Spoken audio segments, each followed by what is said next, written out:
What does it mean to look inside oneself? Do you understand yourself well or endeavor to know more? Or do you question why somebody would waste their time doing this? Or question, am I spending too much time lost in my own thoughts? For myself, growing up, there was not often much demonstrated to me in the way of self reflection or examination. There was maybe a time once a week when you gathered at church, listened to a preacher talk about how to be a better person, but then it was usually back to the real world.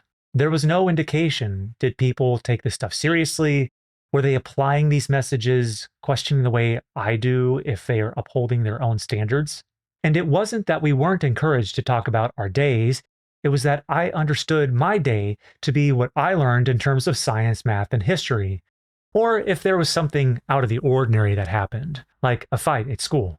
I'm from the Appalachian region of Kentucky, and in the culture that surrounded me, especially as a male, what was prioritized in addition to STEM subjects was fortitude, resilience, and physical strength.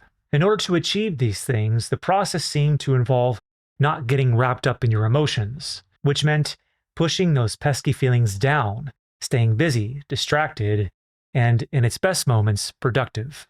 Opening up and talking about your feelings in most spaces would have been seen as a problem, and in most cases, probably gotten you labeled with something unsavory. If I was ever questioned, why did you do that? It was because I was in trouble. It wasn't a real invitation to exploring my inner drives and motives. Perhaps this is why my role models often chose not to disclose their inner lives, or perhaps they themselves were never taught the art of looking inward. Either way, what I have observed time and time again is that the cost is the same. Drifting through life, either chasing money or whatever dopamine hit is in front of you, then left wondering, what's next? Lives both empty and overrun with tasks. Minds both tired and in constant need of stimulation, which leads to perpetual complaining, loneliness, and bitterness. So, if my background sounds like something you can relate to, and you don't want to share the same fate as those perpetually embittered complainers, then just give me a few minutes of your time. Because in today's video, I want to talk to you about what introspection and self-reflection really are, and what I have learned are the benefits of these practices. Side note, it's also what inspired the see it component of the SORT method that I outlined in my book. So if that interests you, check it out in the description below.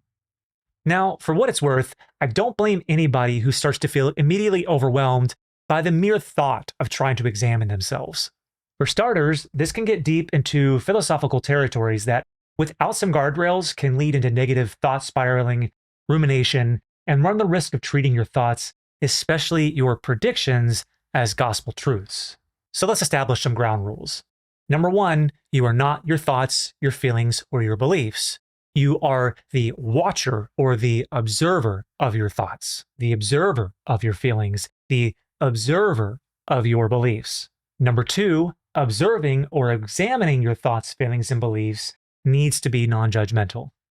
So if you start beating up on yourself, for instance, by replaying old memories, voices, negative experiences, or things that just make you feel awful in your mind, that is a red flag that you are getting sucked into your mind instead of observing it. If this happens, you are going to most likely wage war with your inner experiences and spend your energy fighting with your mind instead of seeking to understand it.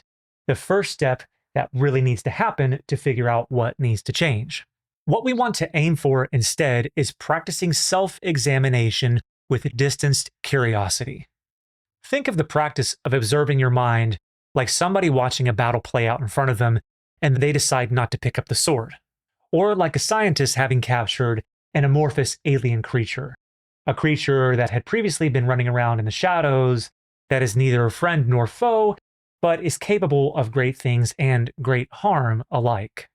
Alternatively, if we seek to understand our minds, it might not feel the need to scurry around in the dark, and when properly seen might actually become a useful informant in our search for meaning, which is precisely why we encourage this practice so often in therapy. When done well, this process helps us to identify and understand a few things better. Number one, our thought patterns. Number two, our emotional triggers. Number three, our internal conflicts. And lastly, our values and motivations. Fulton J. Sheen once said, jealousy is the tribute mediocrity pays to genius. So instead of wrestling with jealousy, what if it could inspire us? What if we were able to better spot when we're not thinking about situations in very accurate or helpful ways, when we are wasting our time instead of just resting? Noticing is the first step to being able to change something, to identify when something truly matters to us and perhaps what we ought to devote more time and attention to opening ourselves up, if you will, to being properly motivated. Altogether, introspection improves our chances for better relationships with ourselves and others by fostering humility, empathy, and perspective taking.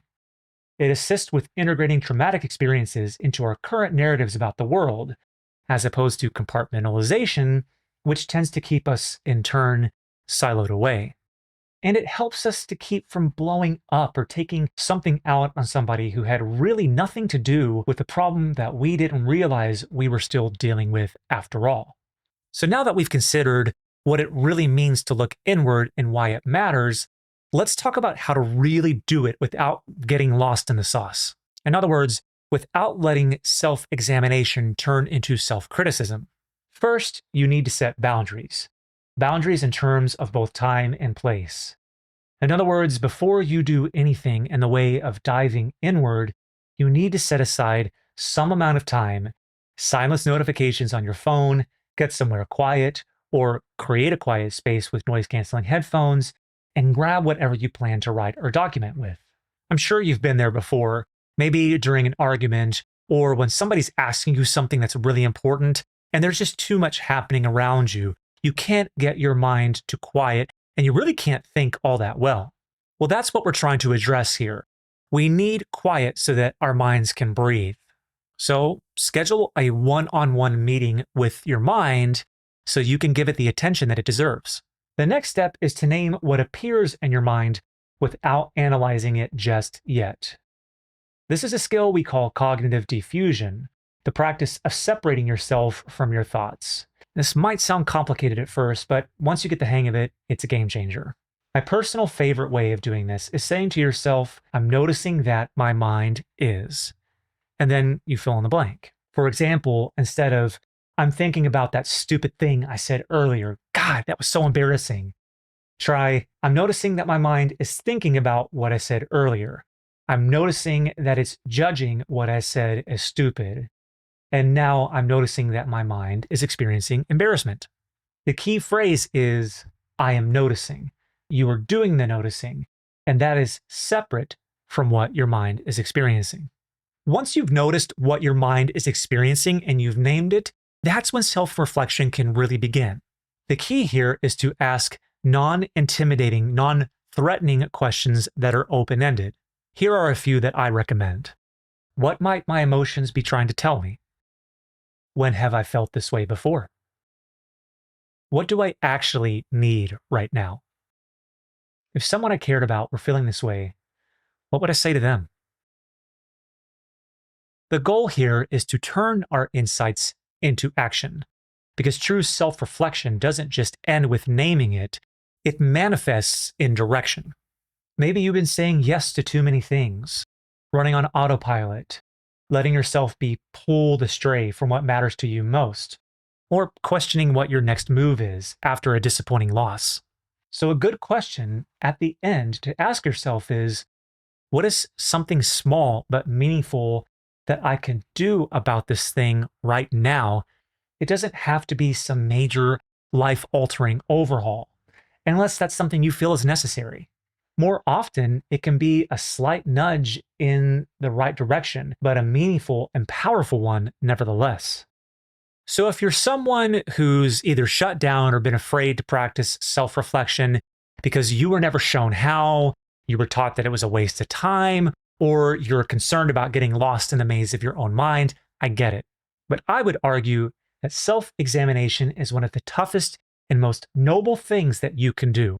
It's a way of confronting your own struggles instead of making them everyone else's problems. Because to me, being a good man, or a good human being for that matter, means living with intention. As the saying goes, If you don't stand for something, you'll fall for nothing.